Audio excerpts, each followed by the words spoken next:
Good evening, everyone. It appears to have actually taken us live this time, so we're not Hold having. the hold the bus. Yeah, It's worked. it's worked. Yes, hooray! The thing we needed to Hold work the has actually bus. worked. Oh, Oop. apologies. Did you unplug your headphones or something? No, I clicked the link to share it on my phone, so I wasn't tapping away in the keyboard. When I clicked the link, it automatically opened. Well, at least we know it's definitely working. But welcome to our regular Monday stream. We seem to be doing it at the moment. This is Evelyn's Corner. It's not Starman and the Zoomer. No, it's not. Um, This is but my with this is my vertex. There are many other like it, but this one is mine. uh, the powerful vertex. Indeed. I suppose before we get started, we should do the usual due diligence of, thanking the people that show up to the streams and share them around, and even more so those people who are paying members or donate to the stream via either Super Chat or more preferably Streamlabs, which you could possibly add as a link to the pinned chat at the moment whilst I'm talking about it, because it's your Yes. support that helps make a lot of doing this stuff more worthwhile. And speaking of things to support, we also have, if you weren't aware and we're living under a rock, the next Nomos event coming up at the end of next month. See, I'm saying the Yes, end of we do. next month. It's going to be next month very soon. And then it'll be, oh no, it's 2 weeks away. Yes, we do have that on the 29th of October. And it's looking pretty good. Yeah, there's somebody in the chat's got the wrong end of the stick. Irving Spengler saying I was paid to attend chat. See, this is the problem actually. The CIA deliberately pays people not to watch our streams. I know this. Yeah, we know this to be true. Otherwise, we'd have thousands of you, thousands. But no, again, just normal chilling stuff. We'll hopefully have some more writing out. I've just finished. Well, not just. I've reworked slightly my essay that's going to be in the Shieldings event book. That's currently being reviewed by a couple of people just for grammar and editing. But we will have both of our essays in there, so that should be good. Yeah. And like you said, we are still fully monetized. So memberships, super chats, and Streamlab donations, as you said, are preferred. I hate to say it, but interacting with our content helps you still see it. It's not even a case of trying to get it in front of lots of other people's eyeballs. It's if you don't interact with it, you just won't see it. YouTube will hide it from you. So yeah, liking, subscribing, commenting, as gay as it is that YouTubers say that, it stops us being hidden from you. If you do like watching our stuff, it's really just the hamster just wheel. that simple. Yeah, it is just the hamster wheel of YouTube, but that's just the way it works, I'm afraid. Some normal faces, some regular faces. I see Aurelian Nausea Caesar in the chat. Doing a stack, it seems, but he's been pipped by a frog. But we do enjoy our community. We enjoy you guys coming to see us regularly. And I don't think we pulled a bait and switch on this, but Liz Truss becoming the new prime minister was kind of a foregone conclusion. And we're going to be talking around, going to be talking around a lot of our stuff. But near the end, we will be talking specifically about policy areas, why they don't matter, honestly. Because if you look, it's going to be a Guardian article, as cringe as that is. But if you look at even what the most establishment kind of quote unquote center left managerial people say about her, supposed to be her enemy, she's a very mild figure. In fact, they seem to be less annoyed with her than they are with Mr. Boris. So I don't think any of you had any illusions that this was going to be a new dawn, but we can look at exactly why there really won't be any shift whatsoever. Yes, we are here to give you your, I'd say weekly dose, but we've kind of been a slightly irregular with this stream just because we haven't wanted to make crap, basically. But come here for your Monday evening's catharsis anyway, as we go through things we probably already know, but should reinstate anyway. This is another Collapse Watch stream, but there's so much of it going on. Oh no, look what just fell out of my pocket. Oh no, it wouldn't have to be a snippet from Liz Truss's personal life. on What? Wikipedia where it admits she cheated on the father of her children in 2004 to 2005 with a Conservative MP called Mark Field, and is still married to the same man. Take that for what you will. But don't worry, guys. She's a Christian. Yeah, no, She has she's a Christian, yeah. Church of England, Anglican, you know, Doesn't go to church though. not a regular practicing person, but still a person of faith, clearly. Yes, it's that Scandal. kind of like the fig leaf of the Conservative Party, who really has lost most of its traditional membership. Mm.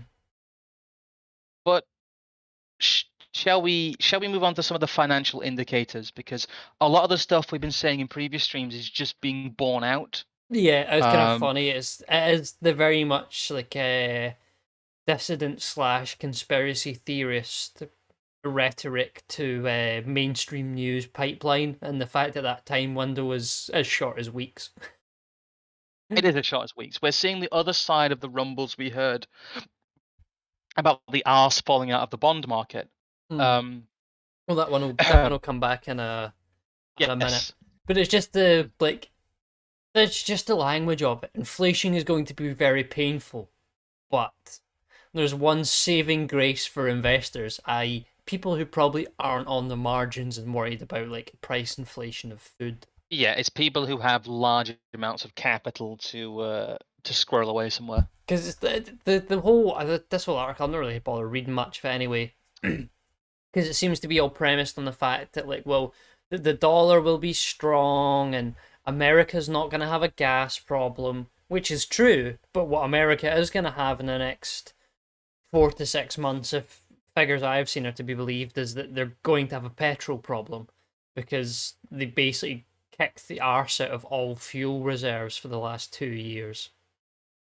Well, they're looking like they're going to have a food crisis still as well. Mm. I've been people have been talking about the price of beer and things as well. In America too, and the price of meat, the price of beer, the price of grain, and just in general. I know they have corn, but a lot of their wheat products have gone up in price still, like the rest of the world has.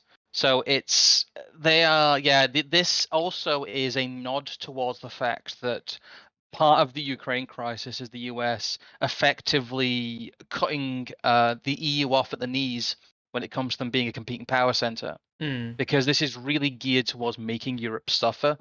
And the idea that investors can put their money in America as a safe haven shows their comparative short-term wealth gain compared to Europe. And they're just saying, well, everything may be terrible here, but it's not terrible everywhere in the US yet.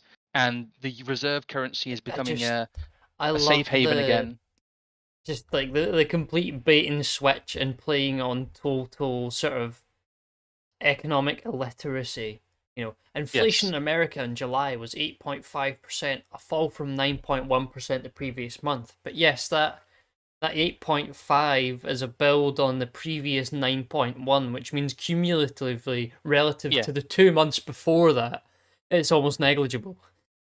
Yeah. I mean, this is how inflation works, is that it's these percentage figures become basically irrelevant at some point because you start counting by the number of extra zeros that start to show up on your notes.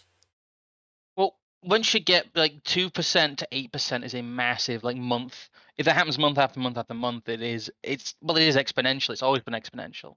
But at a 2% inflation over 100 years is massive. You end up with it, just becoming you eventually you do get your extra zeros. That's just how cumulative figures Mm. work, and it is a great trick of people just forgetting that yes, this is 2% on top of all the other inflation that's ever Yeah, happened. because they go on here to talk And about this is something even we've gone on to say. America's yeah, central bank has also tightened monetary policy much more than its counterparts in other countries, not only by raising interest rates, but by reversing quantitative easing, in effect destroying some of the money it conjured out of the thin air earlier to fight the consequences of the global financial crisis and then the pandemic. So they're it, burning up decades of inflation. Then is what you're telling us. they're pulling a China. That's classic planned economy action.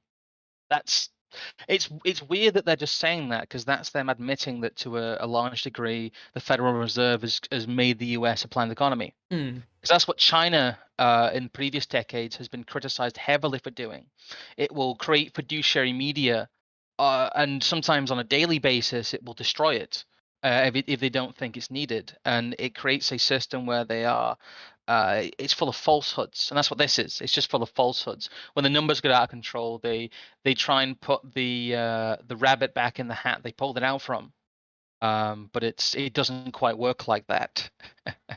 But it's funny them saying, "Oh yeah, Europe's collapsing faster than America, so take all your money out of Europe and put it into America," which totally won't make Europe collapse faster, Hmm. and won't create that massive imbalance that the US Yeah. wants It, as it things are collapsing. it will be interesting to watch the situation if there is dollar pound parity. That might get a bit strange. Well, we've already reached euro dollar parity. But that's happened before in the past, though. I don't think we've ever really had dollar pound parity in the last No, we 30, haven't, but 40 years at least. we haven't seen euro dollar parity since the very early days of the euro. Hmm. Um, the euro is a quote unquote modern eurozone political project currency. Hasn't had a dollar peg for pretty much its entire history, like I said, apart from its infancy. So that has been very interesting to see. But yeah, if we end up with a pound dollar parity situation, we'll just be fucked for a huge amount of different goods that are priced in dollars. Well, everything that's priced in dollars, really. Oh well, Um, petrol will be over £2 a litre at that point, probably quite easily. yes, way over. But it's all Um, okay because everything is bad, but there is one good side effect to everything being bad, as far as this article tells us. So that one good thing will actually is something bad because of windfall taxes. So if you are one of these people who has jumped and dodged inflation by being invested in American funds or in 1 year bonds that went and got all funny price wise the other month, then you could profit. You won't be infected by inflation, except for the fact that you pay tax on your earnings. yeah, you'll end up with a big old windfall tax bill, because as we talked about before, as the inflation happens, the tax limits don't keep up with it. So No. stuff that's meant to hit quote unquote institutional investors or professional investors or whale investors or forever nebulous rich end up hitting you. That's the thing is, this is always how new taxes on wealth have worked, in that they'll set low boundaries for it and inflate those boundaries so they hit the normal person. This is what happened to inheritance tax. Exactly what happened to inheritance tax. So you'll have a lot more normal retail investors, a lot more pensioners, a lot more normal people, a lot more Gen Xers as well, who may have done well out of the pandemic and may have done well out of inflation by putting it in places where inflation doesn't touch as heavily. Those people will be screwed because they're now liable to have all that taxed Well, because they're above an arbitrary limit that's come down to normality now. it's just hilarious though that this is again this is another one of these things where we're celebrating this return that we're getting on bonds, and it's really only the case because UK bonds as little as a year ago were considered junk and are now worth fivefold what they were worth before because the Bank of England forced the interest rates up. Yes, it's completely to do with the base rate, and the problem is that the higher bond yields in a knock-on way is actually an indicator of the higher risk. Yes. The higher yield of a bond is generally an indicator of the higher risk of a bond. So, as we talked about earlier, a lot of the bonds that are Well, downstream let's put it this from way: these bonds. it's not a bond that's paying out a dividend because there is a supposed confidence about the pound sterling in relation to other currencies. No, it's a bond that's been artificially inflated in terms of return. And them saying it's a fivefold rise is really, really funny, because it's just because the rates have been below 1%. That's Oh all. no, that's what I was pointing to earlier. It was Yeah. 0.4% a year ago, and now it's just coming up across 2%, I believe, returns. And Well, then there is obviously the the never-ending issue of the housing market. Housing market will fall back by a decade because of higher interest rates. So what you really mean is people couldn't afford the houses they were buying. yes, the thing is, as inflation takes hold, level house prices lead to real term losses. So what we'll actually have is house prices decreasing. If we have ultra high inflation in 2023, we'll have house prices decreasing by up to 10% in real terms. Yeah, Which, relative to wages, depending on yes, whether or as not that, you're someone who gets a cantilloned wage or not. yes, which will create again tiers of people who do well or do worse out of this, which is very again deliberate, and it's very much within the UK government's control. Uh, as will be when we come to later about them picking winners, about relief. But we're going to see a drop into negative equity in real terms. The idea that it inflates away your debts doesn't really work when the interest rates are going up. No. The interest rates will have to rise again to try and counteract this spiral. They might try and falsely keep them low, would be my guess, because I don't think they can afford to get near 3%. If the interest rate gets to Uh, 3%, we're all done for. I don't think they can actually avoid it. As they go on Mm, to say in here, one thing I find this statistic very interesting though. There will be 150,000 fewer purchases made next year as transactions fall from 1.25 to 1.1 million, a decline of 12% and falls back to levels seen in 2013. So since 2013, nearly a decade, over 1 million houses a year have changed hands in Britain every year. yes. That's that doesn't sound right to me. Just No. thinking about how serious a house purchase is, the notion of it as, it is your home, it's not just like some financial asset, which of course isn't true today.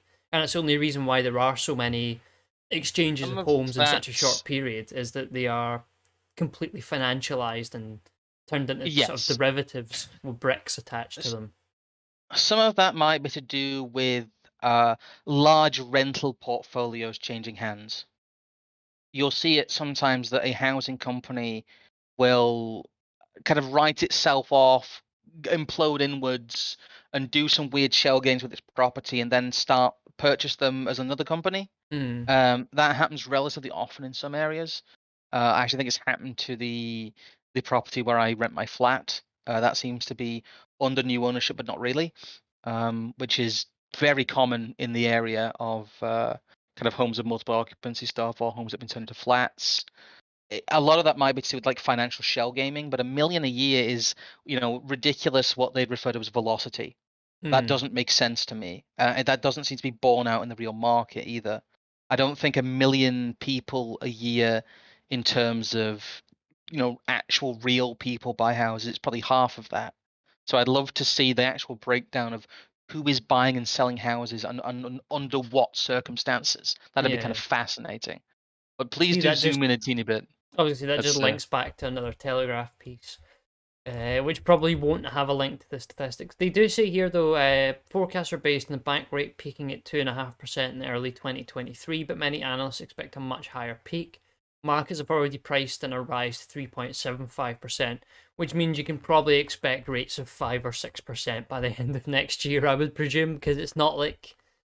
I think no. it has been proved by the fact that they have gone from, 0.25 to 2% interest nearly, and then the inflation hasn't gone away. People haven't stopped buying houses, No. just for instance.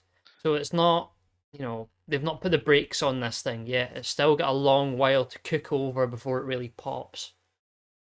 Well, we are entering, as we'll talk to later, an era of price controls.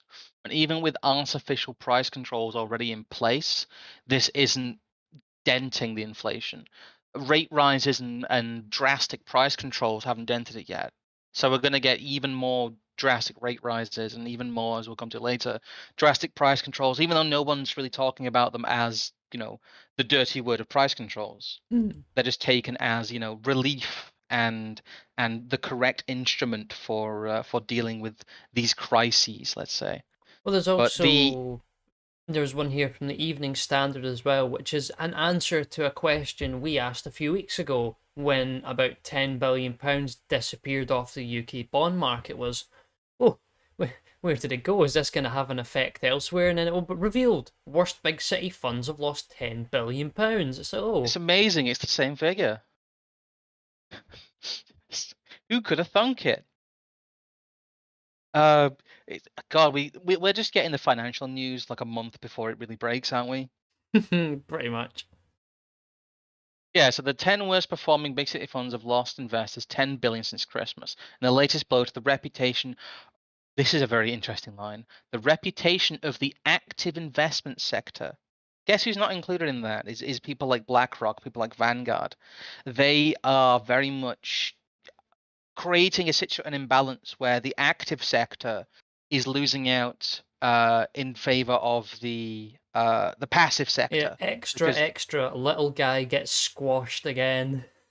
yes, while markets have been rocky, the FTSE 100 is down by only 4% this year, yet worst funds are down by more than 40% in some cases. Again, calling into question the value of city stock pickers against computers that just track the stock. This is such false language. What's happening is that the people who pick the stocks have an information deficit, and Aladdin as a software, which they're talking really there about the computers, is just Aladdin, which is BlackRock software. They are big enough that they create the market conditions. So they create the market conditions. They steer people towards marginally favorable outcomes for those market positions. And then they look better because their instruments quote unquote predict the market when they're really just big enough to set it. What we're talking about again is it's almost like a Kantian effect of information where the people who are on top and the people who essentially generate the market because we have this planned economy really are able to better vector their money into the Just places where they know it's already going. I'm just disgusted by the idea that they can casually just mention that, oh well, we should really call into question the way in which humans make economic decisions. I know they're the only thing capable of doing it, but have you ever thought about just letting the machines do it and not caring? Yeah, it really is just the soft like communist machine god language. Hmm. They're like, look, if humans are terrible at this, why don't you just let the machine gods do it? Yeah, Um, why don't you just give all your money to like Barclays Investment Bank or BlackRock? That would be so much easier. Let them manage it for you. What do you mean you actually want to invest in things and move money around? it's yeah, it says here that they're four of the bottom 10 funds came from Barley Gifford. Many of these Hmm. funds performed very well into the markets, and many of the gem tomorrow stocks crashed in 2020. Funny that, eh? Yep.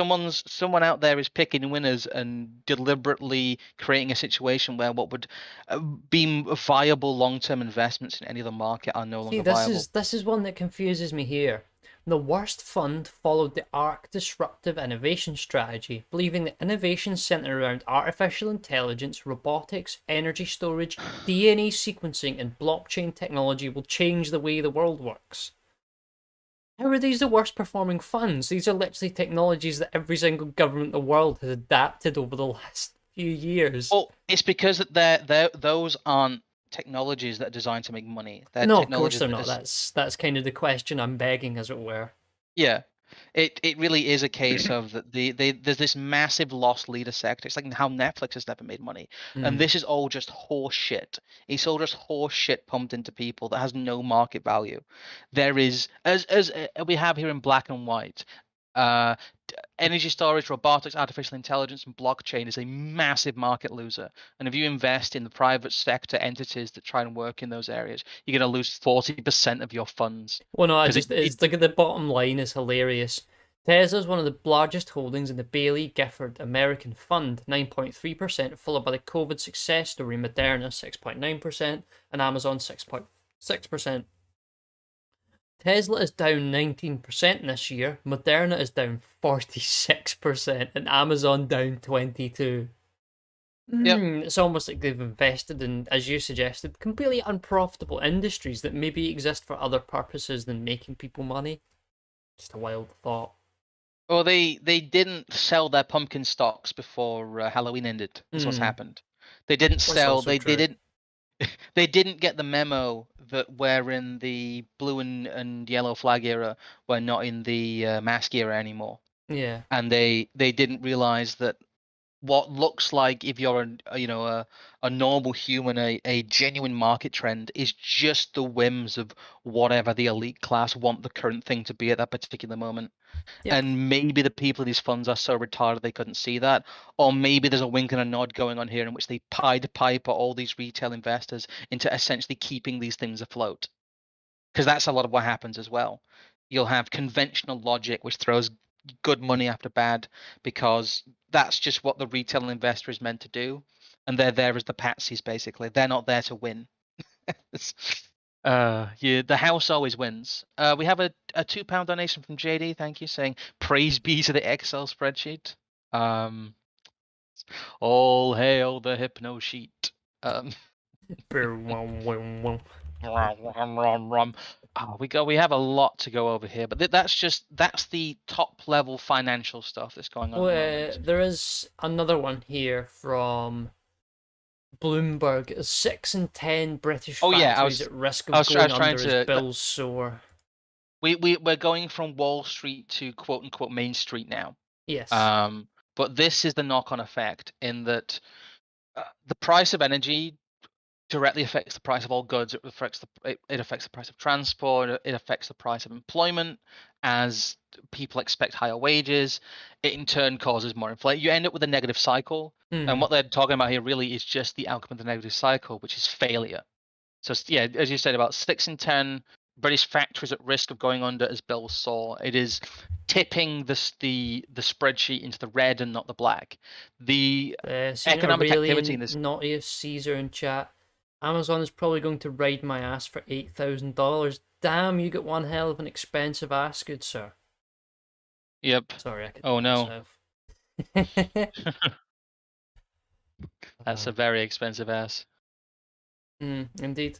Yeah, someone in the chat. Britain still has factories. Indeed, we do. They just make shit. They make bottled fizzy. Is this a Lucozade factory? Is that what we're seeing here?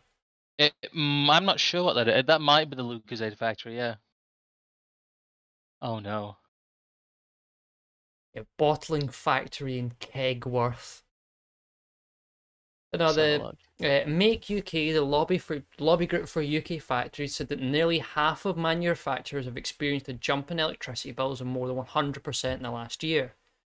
The current crisis is leaving businesses facing a stark choice, the reporter said: cut production or shut up shop altogether if help does not come soon.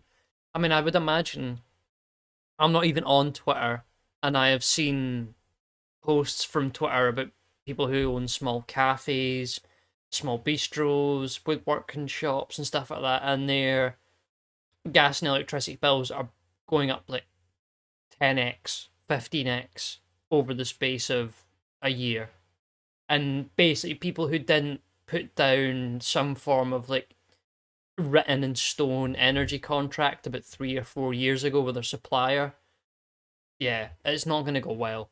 But that Well, doesn't. some of them did do, and those are now expiring. It's very hard to find a deal Yeah. that's longer than Well, 12 months. because the other end of that problem, of course, is that if you then make a deal with the supplier 3, 4 years ago on price expectations they had then the supplier is going to get hosed over the next 2 years before they can readjust.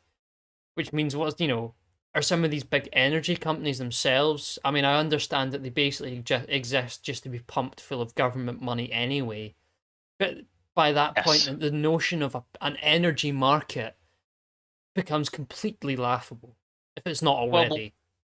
it is already, but we'll talk about the fact that it's going to become even more laughable Hmm. once we get into the idea of a conservative government bringing in price Because, controls. of course, as well, with every single one of these situations, we can presume probably, and maybe we'll look into it more at some point, that Make UK is not representing the pub on your street or the people who are self-employed workers, or No. it'll be massive bottling factories that are run by even larger companies like Unilever and Procter and Gamble and Nestle.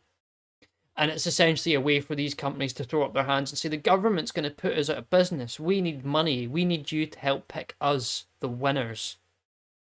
Yes. The Well, squeaky wheel gets the that's grease, as it were.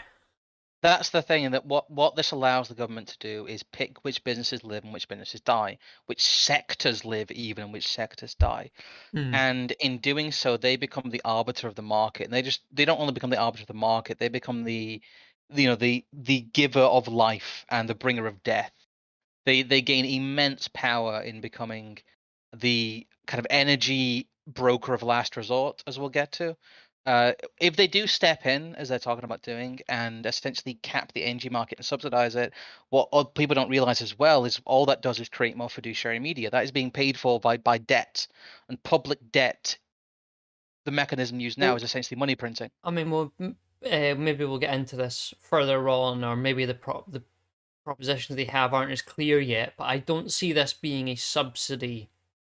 I don't see a subsidy solution being drawn up for this. I see some kind of energy credit solution being drawn Yes, up for this.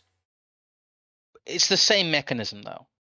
Well, It's not in a quite, roundabout because way. what it means is that then there is like an alternative sort of ticketed special currency that is used for the purchasing of energy Oh, I alone. see what you're getting at. Yeah, Hmm. that there might be In the basically same way they do with the carbon credit stuff. yeah, they will give them essentially a central bank digital currency they can only spend on power. So Hmm. they can't go and spend it on, the excuse will be, oh, the executives will just pay themselves bigger bonuses. So we'll give them special cash that can only be spent on energy. And that's how we regulate it. Oh God, you might be right. You heard it here first, folks. Energy specific credit relief for companies that is basically a prototype for single use digital currency. Yeah, So, probably. Shall we move on to some of the Guardian pieces we have now? we do the Sky News one first quickly Cool. because I think the people who will suffer the most are the individual small Yeah. businesses. Again, once again, as they suffered during the lockdowns, they will suffer now, possibly even greater. A lot of them are on their last legs. The big ones that we've seen have been independent cafes, independent restaurants, independent pubs who will have to shut. And the government doesn't have the resources to reach down and pick up each one of those people. Yeah, there They you go. did, even if they wanted to, Energy they don't have the price wherewithal. increases of more than 300% are in Yep. danger of forcing pubs and brewers across the UK out of business in the coming months. Unlike domestic customers who are facing an 80% increase in average bills in October, businesses operate without any sort of regulated price cap, with some pub owners saying they are struggling to even find suppliers willing to power their venues when contracts come up for renewals. So it's not even a case anymore of like, oh, the supplier comes back to the business with a silly bill. The supplier basically comes back to the business and goes, we've got no electricity left. It's not just that; it's that they will come back and say, "We don't see you as a viable business anymore. We're Yeah. not. We're not supplying you," because they are essentially supplied on a credit agreement. That's what an electricity tariff is. It's a credit agreement, really, Hmm. Oh, not entirely.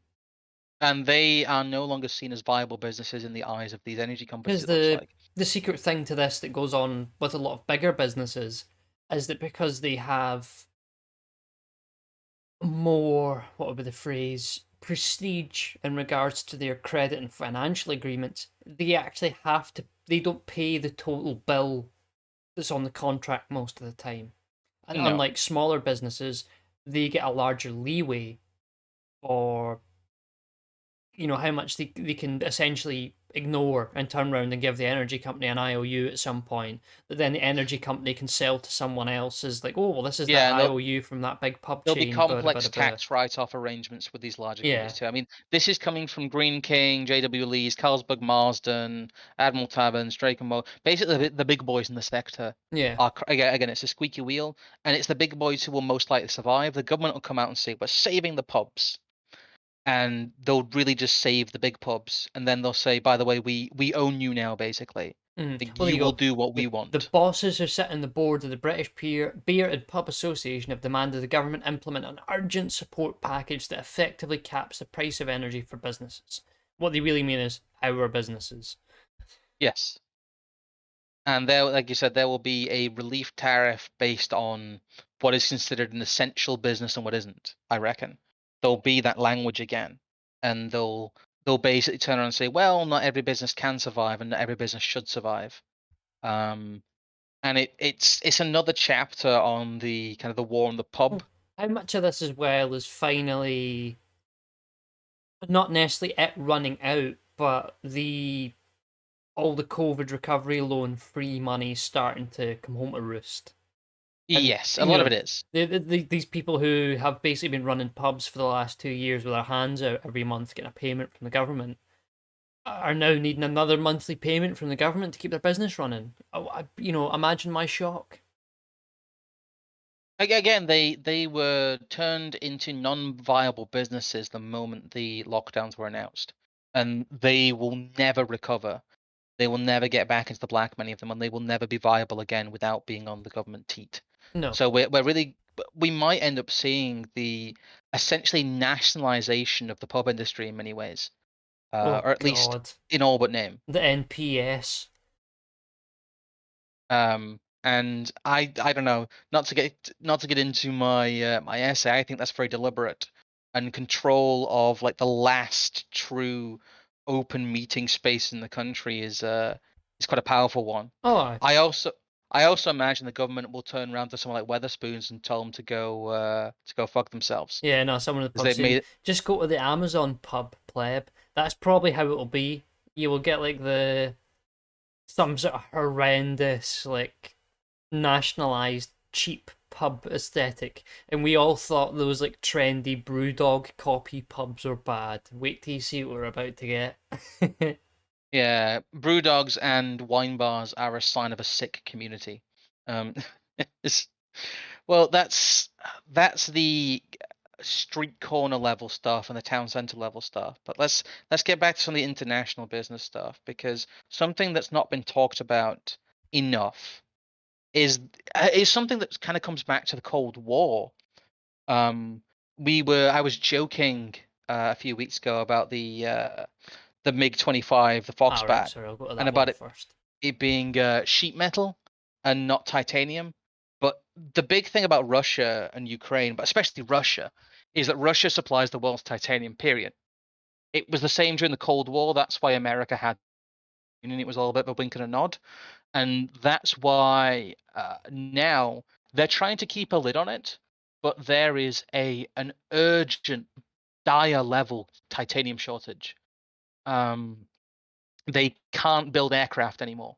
Like they can't build and service aircraft anymore. It's getting to that point.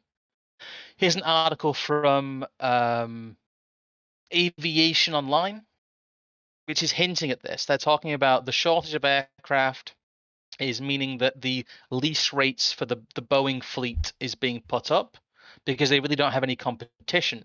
And buried in here is a line in the near the middle of the article saying, in addition to sanctions imposed on Russia following its invasion of Ukraine last February, that led to the shortage in supply of titanium, a crucial metal for aircraft manufacturing, a kind of perfect storm in between the beginning of the recovery, but not without its difficulties. So they're referencing there the dire titanium shortage, which I think is one of the main reasons for this. Also, the remobilization hasn't been very successful. The airlines, once again, effectively became defunct businesses once the lockdowns happened, and they have once again been on the government teat ever since. And they are now wholly reliant on government support, which is as we've talked about, a very negative situation for all business to be in. It means that they have to toe the line or they go under. And we'll see, I think, the weaponization of the kind of carbon credit, energy credit system against nominally dissident or what they Well, would consider even just every unnecessary every businesses. single one of these things that we have looked at so far, though, all point towards the consolidation of that specific industry under the remit of the people who own the capital in the industry. Not to get all Marxist all of a sudden, but if you're Delta Airlines and you own your own planes, there's at least one step of the problem that you can sort of work out.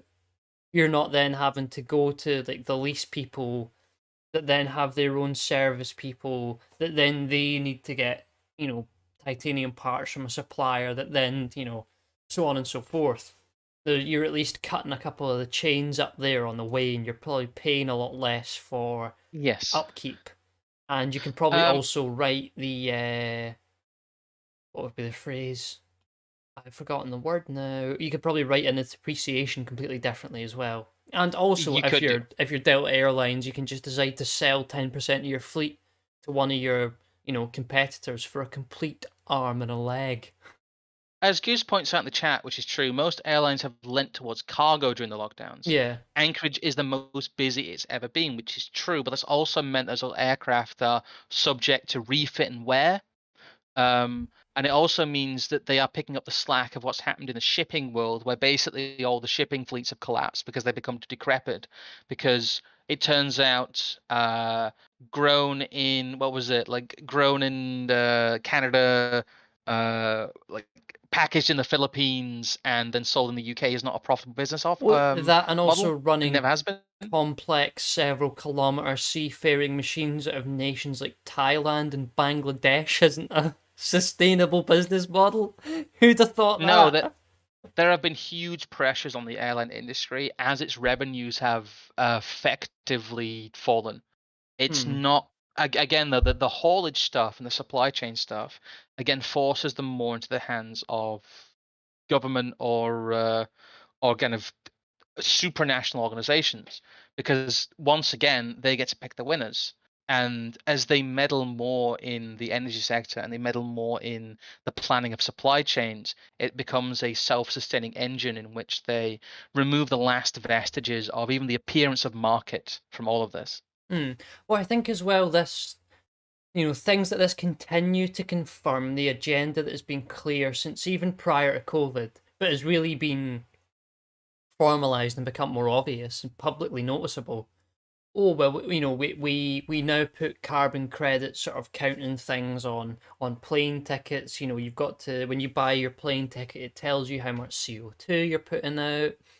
We want to dissuade people from flying, so we're going to have all these nudge unit things about holidaying in Britain, and we have lockdown, and all of a sudden quarantine, and it becomes almost impossible to fly internationally. And then we go to war with a nation that supplies many of the parts for building plane engines. What a coincidence. It is very, oh, it's a perfect storm. Yeah, it's an engineered storm, it seems like.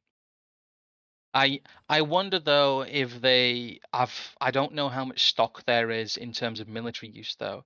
Because if shit goes sideways and they have to try and God forbid use the F-35s, they lose a number of those and they can't remanufacture them. No. Where's the titanium going to come from? How are they going to build all these complex machines that are effectively just giant inflation burning pits? I mean, did the people, like we said before, do people really think it costs £3 million to make a single warhead? Well, Do no, they actually think that? this is what happens when you have so much, not even miscalculation, but complete and utter lack of economic calculation. These things all just become credit and profit instruments that manipulate the chain of production so that you can fart out some sort of thing that looks a bit like a plane, provides basically no use to anyone that's any form of sort of entrepreneur of leader in any real sense, and then just is used for PR campaigns. Well, as we keep pointing out, unreality can't continue forever, and the arse has to fall out of it. And the bigger the bubble, the bigger the contraction. Mm. It's very very basic stuff, but we'll just keep repeating it because it's true. All of this is a sign of complete sickness, and it all has to end somewhere. And when it Oh, starts going the other way, it won't stop. not to completely derail the conversation, but I forgot to mention it last week. Uh, if people weren't aware, I appeared on Pete Q's show to do Oh, of course, yes. a reading of AA's book. I was lucky enough to get to read the Sam Francis chapter, arguably one of the best ones, of course. Not just because I read it, but But because San Francis, yes. yes, but because Sam Francis. So I will quickly post the link in that for the chat if anyone wants to have a look at it, and I will allow you to go back to what you're talking about. Yeah, have a look at it afterwards. Don't leave, please. But I was gonna lead into the fact that we'll talk about. I think we could lead into the Liz Truss stuff with the BBC News article actually, when it talks about the energy bills freeze. Because really, that is the nod that this is just the policy. She is going to introduce the policy that anyone would have introduced. This will be the same conversation that Keir Starmer would be having if he somehow became prime minister.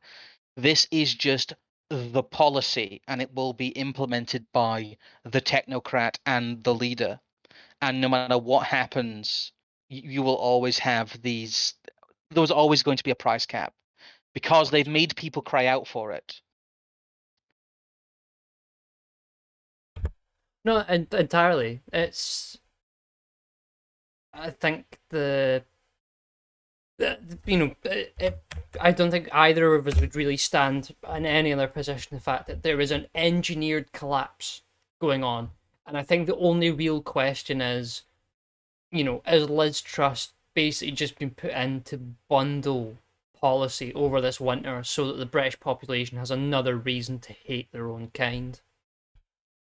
I don't think it will be quote unquote bungle. What she's going to do for the energy sector, what Boris Johnson did with the lockdowns, in that she'll come out, announce, what is necessary in quotes. The left will criticize her for not going far enough. There'll be some quiet hand wringing on the supposed right of the party about how this isn't really conservative, but it's kind of necessary, and well, what else are we going to do? And it will be brought into the idea of the situation that there is with Russia and Ukraine, the situation that there is with the green energy stuff, the situation that there is with the inflation and the money printing and the financial stuff is just neutral reality. And this is really our only option. We are merely responding to emergent phenomenon by the only means Well, we yeah, can, the and that means the, is the is energy complete market just cap. crashed, guys. It Yeah, was the just energy market unsustainable, collapsed. guys. I mean, come Yeah, on. of course, this is all reinforcing messaging they've been doing for years about fossil fuels being unsustainable. Yep. It really does feed into that narrative that they have done this deliberately. They have antagonized and effectively gone to war with Russia, the biggest energy supplier in the world. And they are now saying, well, looks like energy is unaffordable after all, guys, because climate change. And it becomes, it's very obvious. I don't think anyone who's particularly switched on believes it, but there's not really a lot you can do about it. That is the point, really.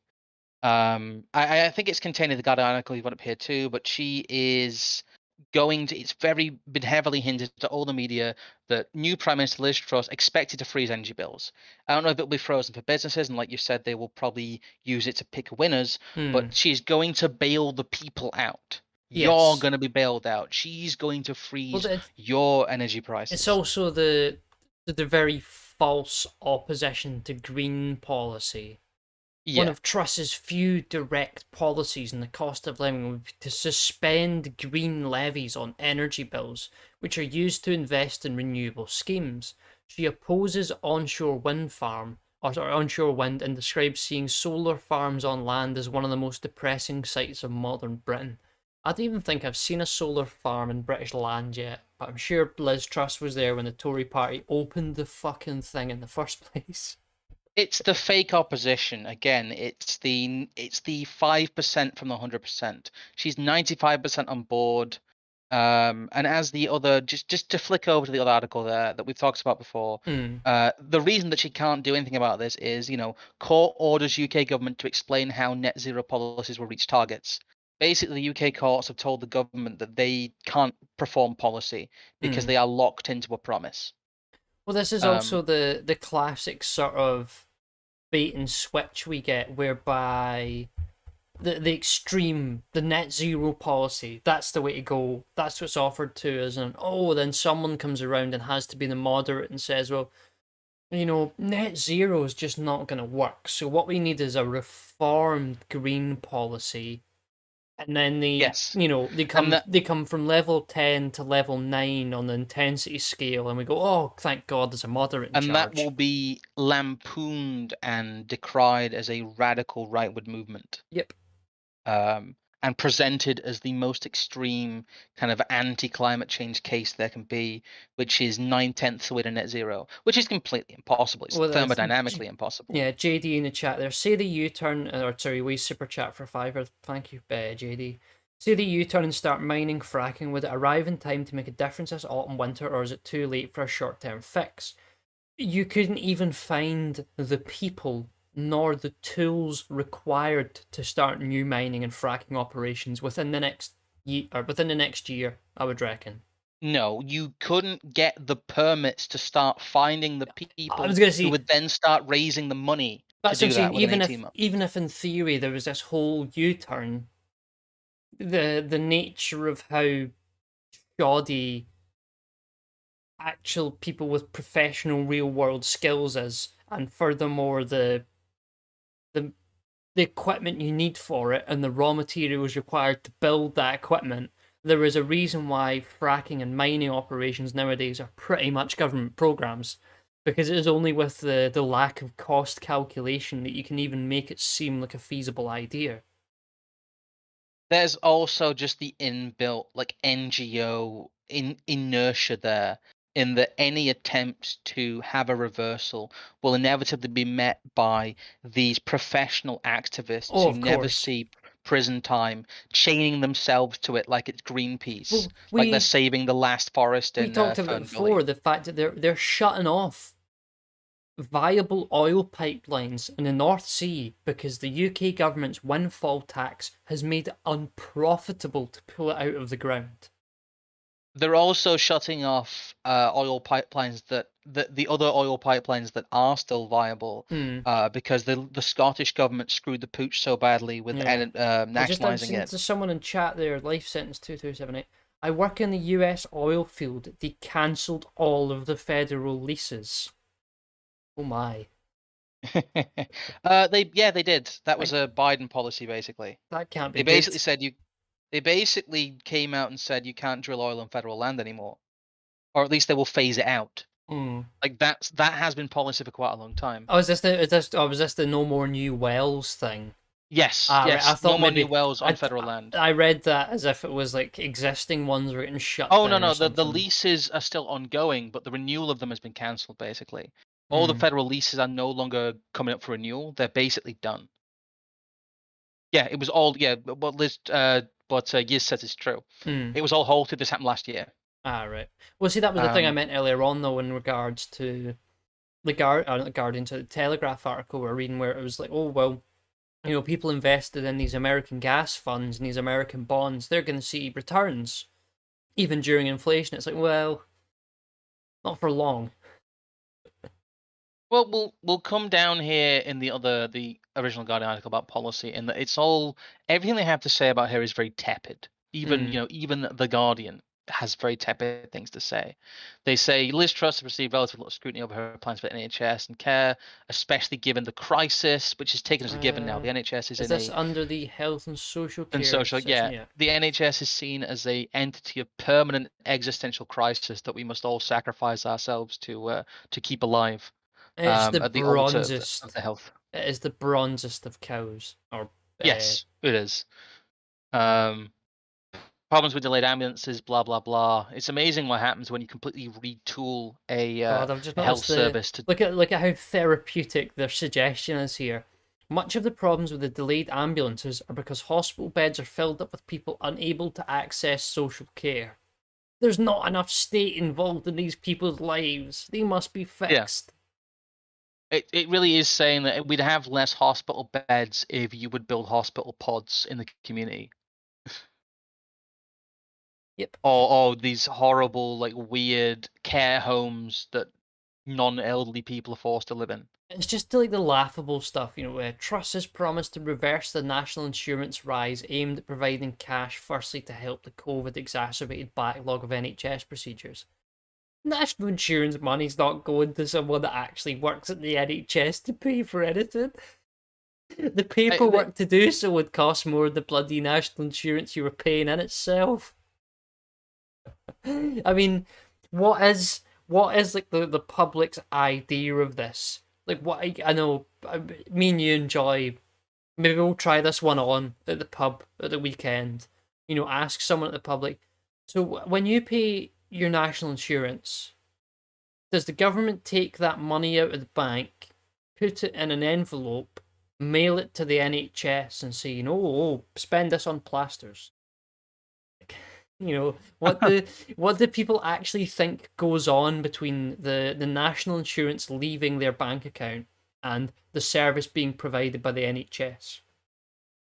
It's almost like the airplane problem. It doesn't travel anywhere. It's an illusion. They Yeah, don't actually move you. They just make airplane noises, again, and you wake up in a different set. change the chip in your Matrix fucking framework Well, or it is whatever. the It what was happens is that the NHS will always spend more than it runs at a deficit yeah. basically, and it all gets written off at the end of the year. Well, see, this So they will is basically spend whatever they think they need, and then at the end of the year they'll go, "Oh, we spent this much. Ooh, budgets. Ooh," and they'll have a big pantomime about it. hmm. Well, no, it's something I actually tried to bring up to lots of people, me as you, over the week when they were talking about like economics and all the, obviously the government can't print money forever, and it's like, well, if people don't lose confidence in the currency and they think the system's a closed system, then they can kind of just print money forever as long as they burn up enough of it, which they've admitted they're doing in the Telegraph article we had, or sorry, Yeah, yeah, it was a Telegraph article we had earlier on. So they've admitted to the fact that this is how the system works. They print money into it's it and they burn it up on the other end to stop it inflating more than it otherwise is. And it's very I kept trying to say to it's these very. people, We'll just stop, tell people we made the pizzas. yeah, It's like the stop economic version of that. stop telling or stop assuming that the system has to function on this closed financial loop. I think It's it's the most naive thing ever to believe at this point that like somebody does all the numbers and then they print up the deficit. No, they just, you know, basically print up money at the Bank of England on daily order requests for whatever they need. arguing about government debt and arguing about the unknowable numbers is again it's the economic equivalent of arguing about the 6 trillion. Mm. Ultimately, you'll never get anywhere because it's it's it's all kind of arbitrary and the numbers are just plucked out of the air in general. That's the way always government statistics are like that, economics is like that. They're in control, they have an opaque system, you're not privy to it, nobody's privy to it, because it's easier just to pretend it works than to make it work. Well, no, because If there is no market, why would you track it like a market? yeah, no, I put something up on the Telegram earlier on today. There is now a new vaccine rollout program. These new variant busters, as they're Yeah, calling them, that are specifically directed to the big vulnerable bazookas. and those over the age of 75. It is a fifth or sixth vaccine for some people. And someone in the Telegram chat was like, "Oh well, yeah, it's about getting rid of the unfunded liabilities." It's like, screw the fucking unfunded liabilities. They'll just print that. It's about destroying the heritage and the generations of elderly people in Britain first and foremost. I mean, this is the thing that maybe some of the people who haven't gone back and watched some of our stuff in a democratization series, where I don't think we ever maybe consciously said it, but we showed that once you've won the economic battle, once you have the logistics of the society in your midst, then you can do what you please. You don't have to care about economics anymore, Yeah, and then you the can yeah just the wreak cultural havoc. And that's what I, this stuff is about. It's not about Tory party members squirreling away a few quid with a PPE contract. That's just a side effect. It's the social and cultural destruction first and foremost that we should be concerned about. anyone should realize who's following this that any pretense of a balance sheet existing died in 1971, Hmm. and that the monetization is this is what a monetized economy is. It is fictitious numbers, and it is, well, we sort it out with imaginary debt numbers later.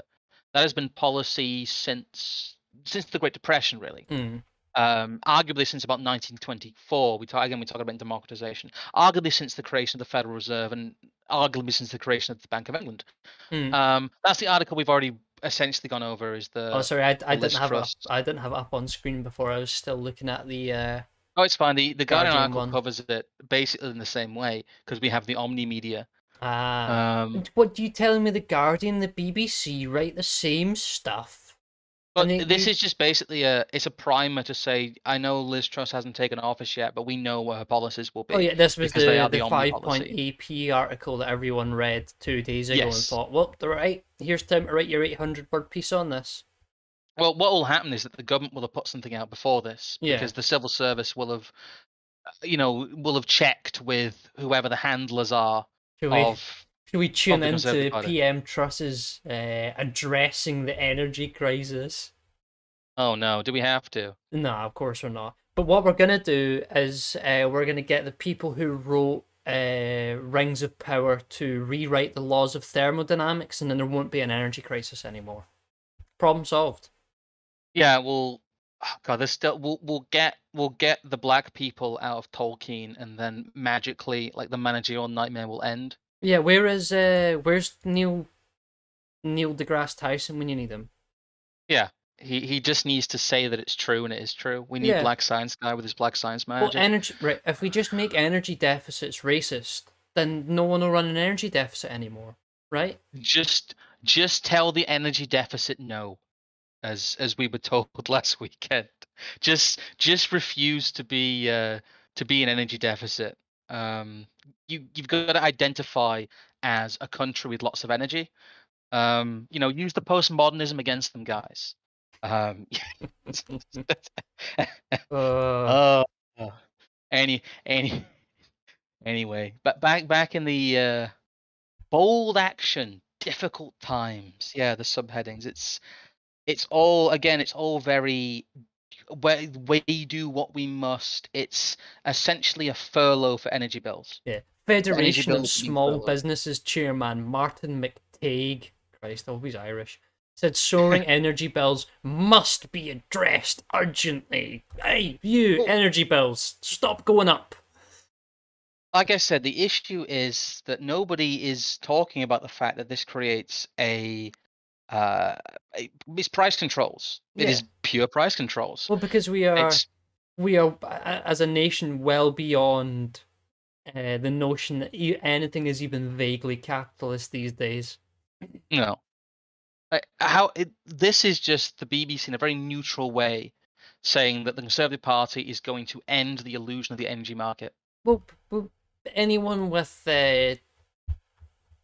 more than about 3 weeks of training in economics knows exactly what's going to happen here, because the demand for energy at Christmas around that period is not going to go down.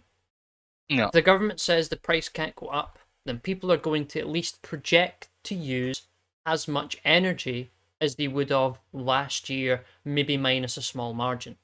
However, if the cap could actually be moved, instead of, there being a massive shortage because people are using energy at a price where, say, they think is acceptable to use 10 units of energy at £10 a unit, whereas the company would actually rather sell you 2 units of energy at £40 a unit, or whatever silly rate they would actually have to do it to be profitable, then there's a problem there. Either the energy companies have to completely go under, which isn't going to happen, or you're going to have to ration energy by some form of digital control grid kind of system. Funny that. Yeah, as you talked about, this will just increase demand, because the one saving grace of energy bills going completely insane would be that you will actually have to have a price drop at some point. There Yes. will have to be a back end to it. Reality will have to assert itself, and you will end up in a market condition where energy is no longer affordable, and it will start having to go down. Yeah. This just builds into the British energy system high prices. Well, no, it's very simple. You can tell us that, oh well, you can't charge more than £200 for a kilowatt of natural gas energy. But if it costs £400 to get that kilowatt's worth of energy out of the ground, you know, it doesn't really solve the problem there, does it? No. Glow in the Dark has donated $5, saying, if we just redefine our words and our understanding of what it is we can and can't do whatever we want, because any problem is just a problem of how the terms are defined. Well, that's really just what they're doing here. They're redefining the terms. And what's going to happen is that the big energy companies, or the energy companies they picked as winners, will come to the government cap in hand and say, look, we've kept our part of the deal. We've kept the prices low. You have to keep us afloat in the energy market. And that also again builds into the energy market this idea of they can just make up the price, but that doesn't work. They've recently, the reason that Nord Stream has been cut off is they've gone to Russia and said, right, this is what we're paying you for oil, and Russia's just gone, no. Like we have the oil, we have the gas. You will pay us, or you will freeze and die. I have to And admit, they've chosen to freeze and die. I can't help but notice the deadly quake rocks Chinese city in lockdown. I think you find that's a rock down. Oh, raw, no. Uh, poor Chinese rock down. But no, it's you know, it reminded me actually of Burnham's Suicide of the West and the way he talks Yeah. about Americans on both sides of the aisle trying to deal with the USSR and the fact that their attitude to it was essentially one of a complete and utter want to like engage in some sort of Western euthanasia across the entire of its society. And that seems exactly the case just now. It's like every single thing they could do to fix any problem. Not that you can necessarily fix things with public policy, but I think you can at least make some of them a lot less worse. Have, not only have they not done that, they have actively taken every step they can to make the problems on every single front worse than they otherwise would have been. Yes. This is a deliberate or otherwise an exacerbation. As we've talked about, managerial problems don't have managerial solutions. You just end it with more managerialism. Yep. It's part of it is that there's a large mass of non-ruling technocrats, as I talked about in my technocrats essay, in the middle that are generating this exponential amount of policy and rule I will and say, process. Goib and you in chat, what do you think will happen to the just don't pay our energy bills, bro, people? Every single one of them will shit the bed when at the end of October they get a letter from their energy company saying, we're sending debt collectors to your door. Well, what will happen is basically what I'm saying is in about 2 weeks' time, I'm going to start applying for jobs to be a debt collector because that's going to be a booming industry. Well, what will happen to them is they'll not pay their first couple of bills, and then they'll get a call from whoever provides their car loan and say, "We've noticed your credit rating has gone down 300 points. If you check your agreement, if your credit rating goes down, we can charge you more a month." And they'll shit themselves for that. Like I don't think they realize, especially people who rely heavily on credit, how fucked they will be. Like they won't be able to remortgage their houses. They won't be able to do things like equity release if they're older people. If you're somebody who's in a situation where you're completely reliant on credit instruments, and the energy companies go and completely destroy your credit rating, you're basically done. Not just instruments, but you are relying specifically on one metric: your credit score. Yes. If credit score go down, oh no, life ruin, basically. Well, no, I think this is why I'm more happy to consider that there is some sort of scheme going on here to, further shake up the way in which energy is distributed amongst Western nations. And I say specifically distributed because it will not be sold, it will not be exchanged, it will be distributed. And it'll be distributed by some form of central body. Because they aren't going to starve us or freeze us all to death. They're not stupid. No. And I think this is the thing some people fall into the trap of. Well, it's the threat is the thing. Yeah. It's you will accept our solution or you will freeze and starve to death. Mm-hmm. That is the big thing here. Shall we then, well, we've got, say, a last 20 minutes or so, have a look at the O collapse or the Mick collapse. I don't know what would be the best way to refer to it. I believe the term is Spuddercost. We had a brief look. This started as you looking at some of the EU farming policy, which is ubiquitous. The Dutch farmers and the Belgian farmers, and to an extent the French and German farmers, have been the headline story. But Ireland has put in place a policy basically about unused land. Well, yeah, about non-residential land. Beggars belief that Irish farmers will be charged on agri land. The Irish Farming Association has said that it's beggars' belief that farming land has been included in a newly proposed tax on idle lands, unless owners use it to build housing. At the end of June this year, the government announced a new residential zoned land tax, which will come into effect from 2024. Linked to the government's Housing for All plan, the self-stated goal of the tax is to penalise owners of zoned land unless they use it to increase housing supply and to ensure regeneration of vacant and idle lands in urban locations. There's no such thing as urban locations. It's fucking Ireland. But this is something that I noticed a few people have been on for the last few months, especially people local to Ireland. That's Housing for All plan, which is a complete and utter manifesto for land reform in a proper, communist vein. And It's a Zimbabweization yes, that's to borrow that Ireland. phrase from is it Marabone or whatever. I used to have him on Twitter, but I've not talked to him in ages. He used to talk about the Zimbabwification, which Well, I always thought was a great fucking it's both phrase. Zimbabwification and Brazilification, because what they're also doing, Brazilification is an old one. I remember hearing that. That was that's like an old 4chan poll thing. Yeah. It's Brazilification, but it's a large scale demographic dilution in which you create an underclass is Brazilification, but the Zimbabwification is land reform. But they're having both. As we'll go into after this, what's the pretext for this is a housing shortage. Well, it's to do with But homelessness. It's not. If you go and read a lot of their stuff on it, there is diversity and inclusion stuff involved in the rhetoric, but there is no yeah, specific statement about immigration. no, there isn't. But this is all done on the pretext of a population boom generated housing crisis. That there is there's more people than there are houses in Ireland. That's a massive problem. Therefore, we need drastic land reform actions to settle it. But That's there's essentially not the anything like pretext. more mouths to feed or anything like that. No. Oh yeah, that's the logic that's left out of it It's here, and that it's very almost a narco tyranny, in that yes, your government strips you of the ability to produce food in your own nation. Fair enough. We will get our food from elsewhere. Oh, by the way, fuel costs, shipping and logistic costs. Don't you know there's a war on? There's a wheat shortage.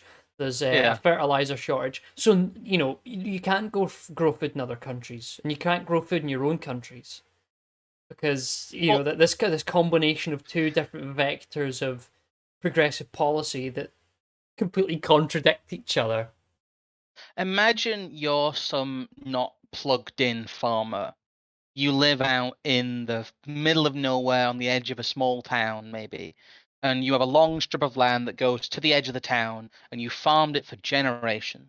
Your grandfather farmed it, his father before him farmed it, and you are a proper salt of the earth farmer in Ireland. I don't know how common that is, but it's more common than it is over here, Mm. from what I can Well, I ascertain think from the people I've spoken to. part of the thing is because of the urban restriction.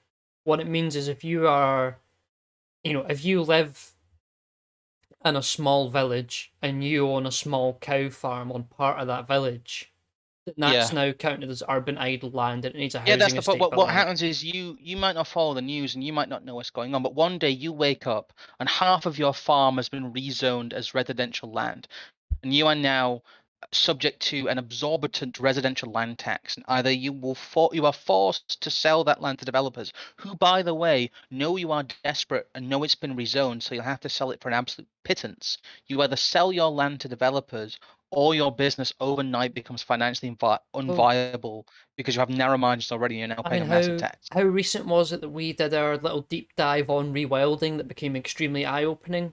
Six, Yeah. 7 months ago, and then I'm watching. I'm sure there'll be a few people in the chat. This is something I talked to someone at Witan about actually. Harry Metcalf, owner of or ex-owner of Evo magazine a number of years ago, does all sorts of stuff on YouTube about cars, this and the next thing. But he also runs a farm, and on his farm for the last few years, he has rented a number of fields from his neighbours because the rent they can charge to him to produce wheat or rapeseed oil or some other crop on that field is profitable. it is one of the best things they can do for the field without having to invest in the capital to harvest grain or something like that on the field themselves. Which is, that's how natural resources work in the economy. You lend them out to someone else that has a secondary level of capital needed to transform the land, and then they make use of it, pay a dividend to you. However, he now can't use his neighbour's field because his neighbour is now getting more money by handing the It's field over been to the government. rewilded. Yep, as part of a rewilding scheme, and this was only as of 2 or 3 weeks ago. So this Oh, stuff, good lord. as I'm saying, that this stuff that we've been talking about as recent as the start of this year is coming into fold already in the space of like not even a full season's harvest. Farmers across Britain are going, well, the guy across the street or the guy across the road from me used to rent my field and he paid, whatever a year, but now I get paid a dividend on top of that because the government at least guarantees the rent you were getting before as part of the policy, plus extra if you decide to keep that land on as part of a rewilding scheme in future. Where's the David D's image with like the Terminators keeping you off the rewilded land? Because that's how I remember when we found that during the rewilding stream, and it was just Uh, it's hilarious. I don't well, think I have it to hand. Like, I've been frantically searching for well, it, let but me I have a can't. look and I might be able to find that. But it is a great one. Like, it seemed ridiculous, and then you see the reality of it. But that's yeah. They are stuck between. There's the retirement fund for basically papping independent farmers off the land, in favor of larger commercial farmers.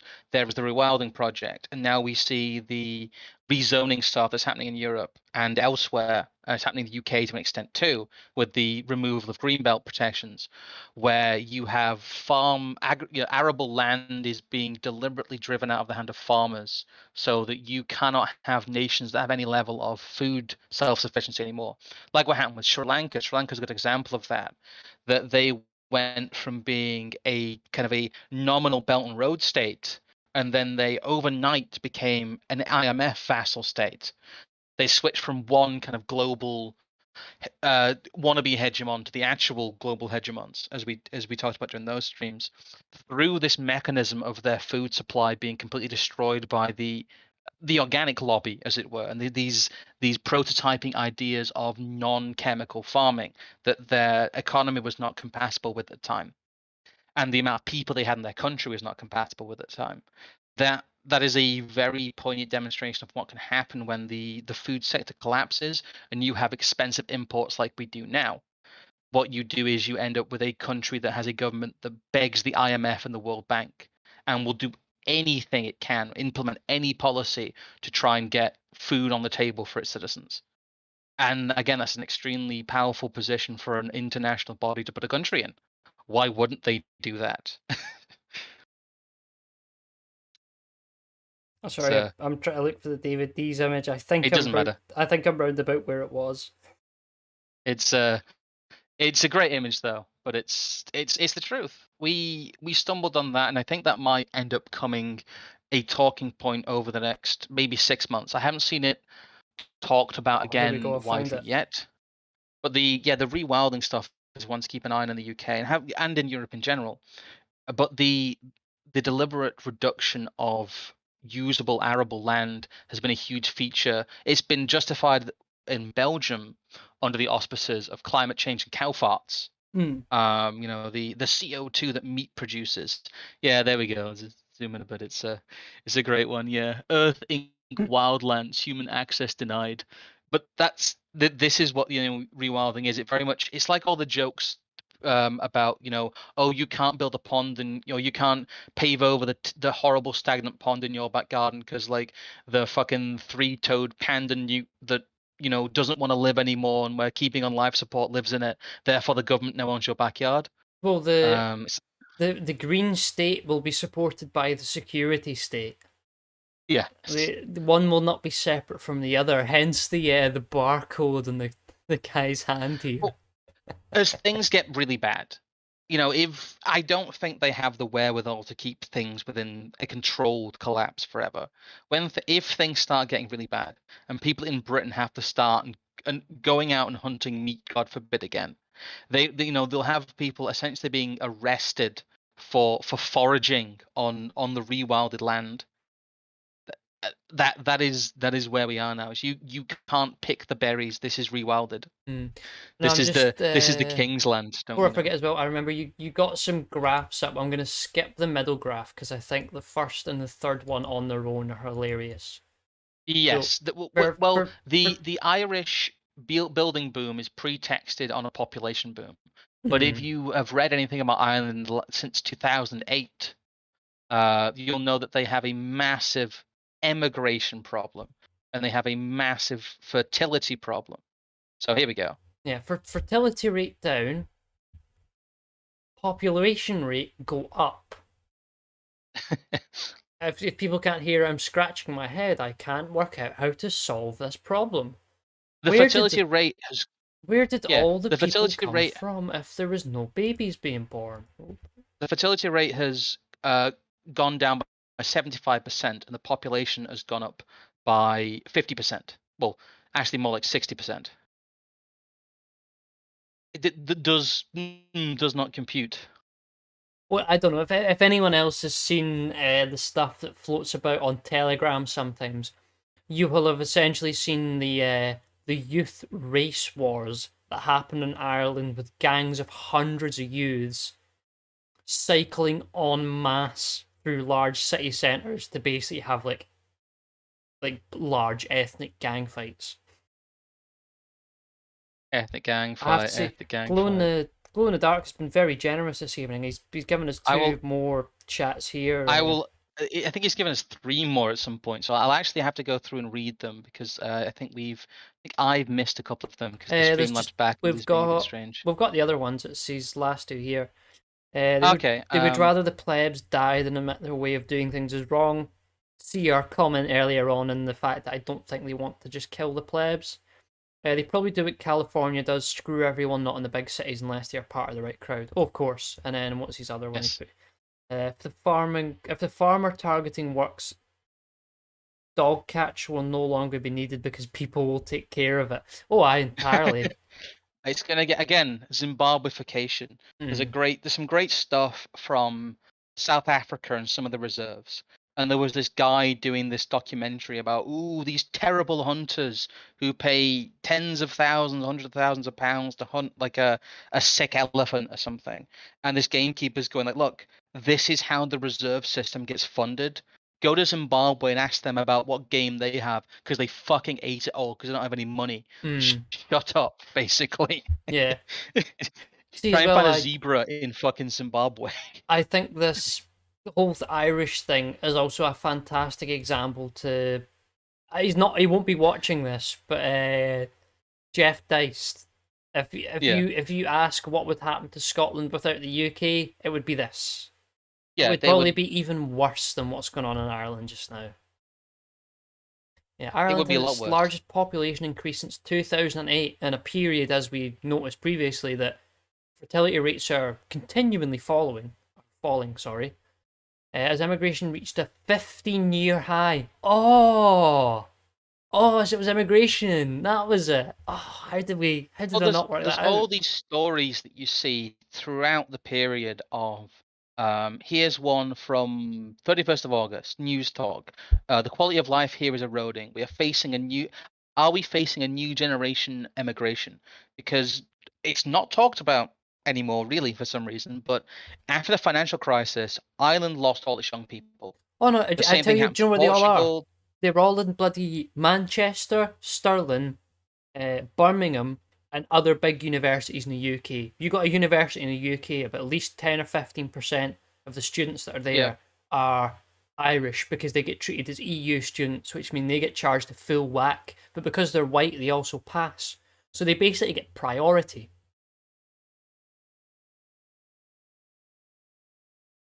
Again, it's the same thing that happens to all of these EU states when they become these weird kind of imbalanced states. The same thing happened to an extreme degree to Romania, to the point Hmm. they didn't have enough bodies to do work there anymore, enough able bodies to do work. I witnessed this firsthand when I worked over there. That I spoke to some of the guys who spoke English and some of the project managers, and like we just the wages in the UK are so much higher that we have lost a good chunk of our able-bodied men in this country, and it's been a disaster. And it's not the same in Ireland because Ireland doesn't really have that much hard industry. But really, what they've done is all the studenty students, all the citizen of the world thinking people have just left. They have just left Ireland, and in their place has been brought the new Irish. But Yep. apparently that doesn't really work because Ireland is having just huge problems with all its traditional industries, and the farming is essentially being phased out in Ireland. Ireland has been God. decided is going to be another The kind bit of at the bottom here, whoever they're talking to, Mr. Power, whoever that is. He yeah. called for an intergenerational equity and fairness commission to come up with ways to ensure older generations can help build a brighter future for their younger counterparts. I don't even want to think about what that entails. That's like a struggle. That's like struggle sessions in nursing homes. The great leap forward as we genocide all the old people and steal their houses. Basically, yeah. Oh dear. Well, there was a Reuters one here just from 2013 about Ireland's working immigrants reluctant to return. They talked about the fact that there was mass emigration, a lost generation since from 2008. None of them see possibilities of going home. There aren't the jobs there anymore because their jobs have been filled by non-Irish immigrants. And this is a cycle that's continued endlessly in Ireland, to which it's become this great diaspora nation, but the actual island itself is dead. Uh, Again, there's a lot of states in the EU that are becoming like this. Holland is becoming like this. Brussels and Belgium is I see already the largely like example in this. this article. Toby Gilbert and his wife, the two doctors, were among almost 50,000 Irish people who left the country permanently last year. Good thing they've imported some new doctors. Yeah, some dingy doctors. Uh, the health sector is an especially acute example of where the severe cutbacks that followed a spending spree during the Celtic Tiger boom years have led to an exodus, often dejected doctors.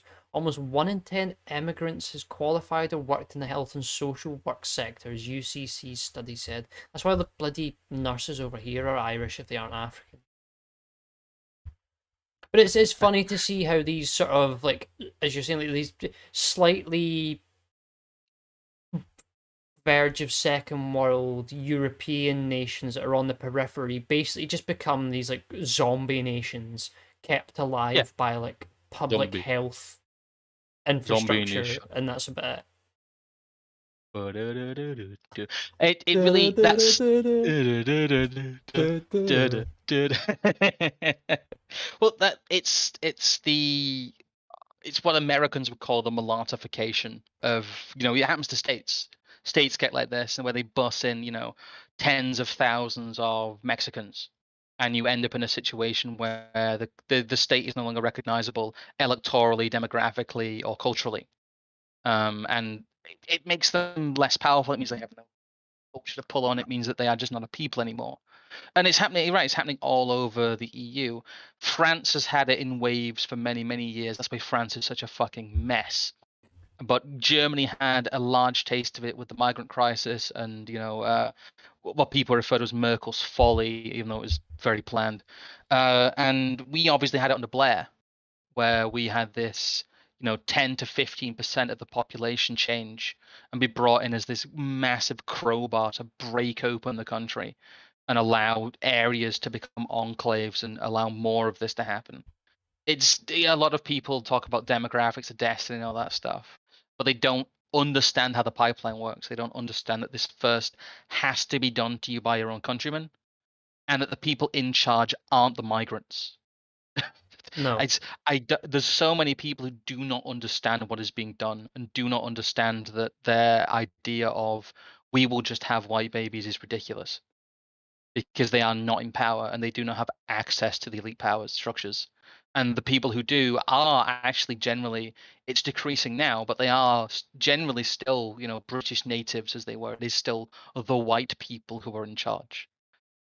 People just don't want to admit that their country wasn't subverted by an outside force. This was done by their countrymen to them, and it's not something a lot of people are willing to admit.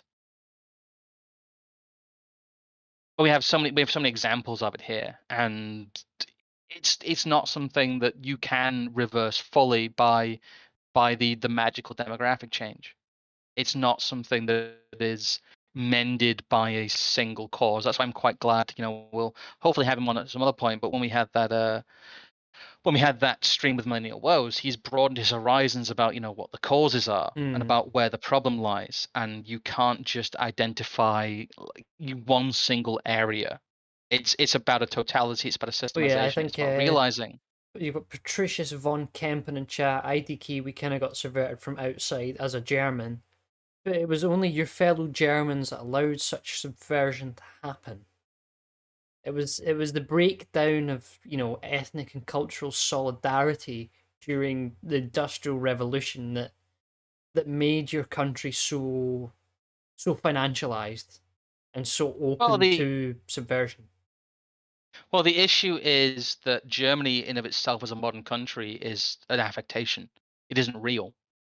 Mm, It's more modern than the United States is. Federalized Germany is a right. patched together You're gonna have to really watch destruction what you're of like, saying in chat there, because otherwise you're just gonna make the fucking comment bots go off, and we're just gonna pap you out. I'm afraid. yeah. I'm sorry, but it I, didn't happen. why are you lying? And I can't. No. It's, accidentally being blue pilled. But yeah, don't be overly edgy in the comments. Um, what was I saying? But it's not a single case solution. I think that as we track the decline here, as we talk about what is happening economically, it's an area that yes, some people do cover, but they don't keep their eye on, Mm. I think. And the economic indicators are very strong indicators of where things are going. That's why we track them so heavily. Um, and that's why we talk about them in this order. We talk about the top level financial movers, and then we talk about the downstream effects, and then we talk about some of the cultural and demographic stuff. But you can't have one without the other. You Yes. can't have modern Britain, modern Ireland without monetization. You couldn't have the engine of supranational government without everything that had come before to build those structures, and then governments voluntarily surrendering their sovereignty to them. Like we didn't lose a war to the EU. We didn't lose a war to the World Economic Forum, and we didn't lose a war to BlackRock. We didn't lose And a yet war they to the have US either, no. Um, except but from they have we kind of did, but yeah, we kind of did twice. But we live in reality, and filtering how reality has become how it is I think the major mission of this channel really.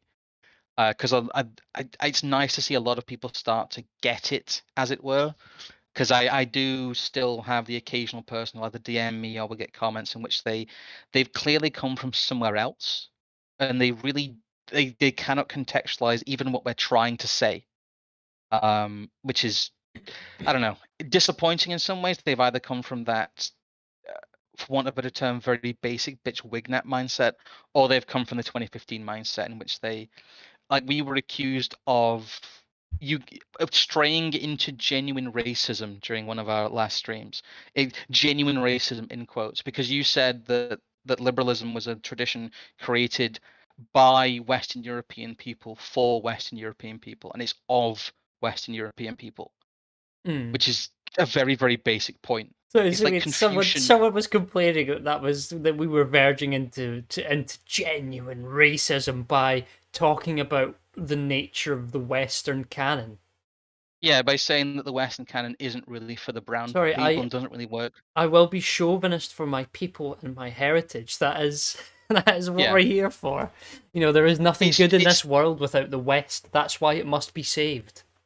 in the same way that a Confucian system is of China for China, Well, in its time I period. think you mean of the Han for the Han, but hey ho. Yes, that's what I mean. It's very, it's a very simple point, but I think it's something that people default to their radar of you're just you're just being racist, which is an odd thing to have come to this channel and then default to, especially on a point like that. But I'm getting a little bit off topic there, since I think we've pretty much covered all we need to cover. I will make sure I've read all the super chats. Though I think we got another one from JD. Yes.